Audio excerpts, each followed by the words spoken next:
Have you ever been home alone and thought to yourself, I don't think I'm alone. every year over 100,000 people claim to have an experience with the supernatural. Maybe you have experienced something but think it can't possibly be true. This show is for those of you who have had an experience and want to share it with the world. If you're interested in listening to other people's accounts with the paranormal, stay tuned. You're about to hear one.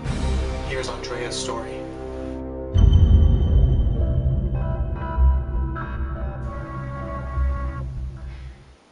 The first time I spent the night at Jamie's house, it was freshman year of high school. We were home alone, so we decided to sleep in her mom's room.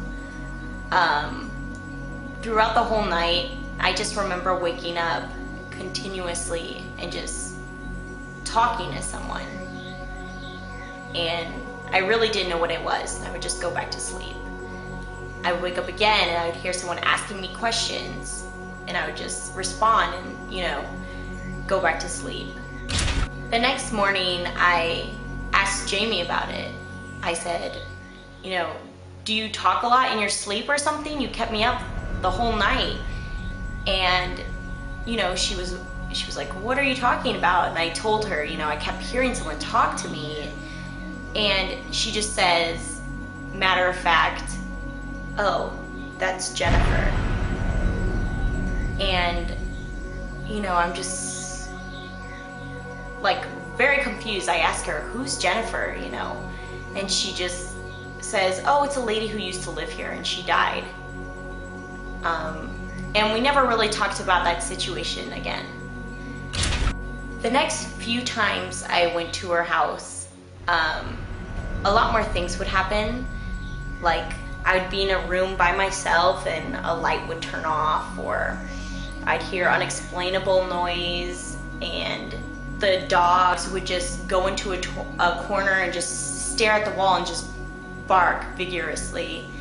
And I still kind of made a joke about it because I never really believed in those things like ghosts and the afterlife. So I'd just be like, oh, that must be Jennifer, turn off the lights again, not a power glitch. A year later, we were dressing up and like fooling around and taking pictures of each other. And as we were going through the pictures later, we saw this woman's face in back of us in every picture.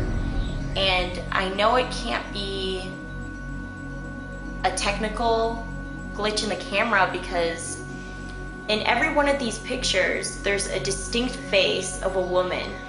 And in every single picture, her expression is totally different. One picture just made me just start sobbing when I saw it because her mouth is open and it's just like this woman is just in pure agony. And since then, the computer I saved the pictures on, I no longer have, but that picture of that woman's face will forever stay with me. After I got freaked out, I kind of got more intrigued by what could have happened to this woman. When I went to Jamie's house after that incident, I wanted to communicate with Jennifer more and, learn why she was still possessing this house. One day we decided to try a Ouija board, and I really, still to this day, don't really think Ouija boards have powers or anything. But we sat in her mother's room and tried to communicate with Jennifer, and it did start to move. And Jennifer slowly spelled out her last name to us.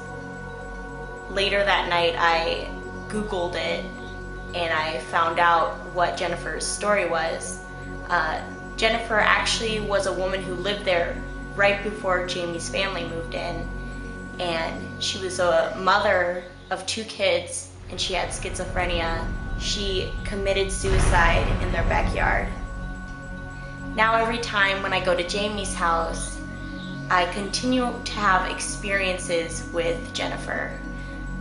Jamie says that a lot of her experiences are negative. She gets scratched, pushed. One time, I guess, something was being pushed over her eyes. When I go over to Jamie's house, I just get a very hopeless feeling. A few weeks ago, I was at our house and I was by myself, and I just heard this continuous sigh and just this, just over and over again. So now, instead of being scared, it's more like I feel sorry for her because she's a lost soul.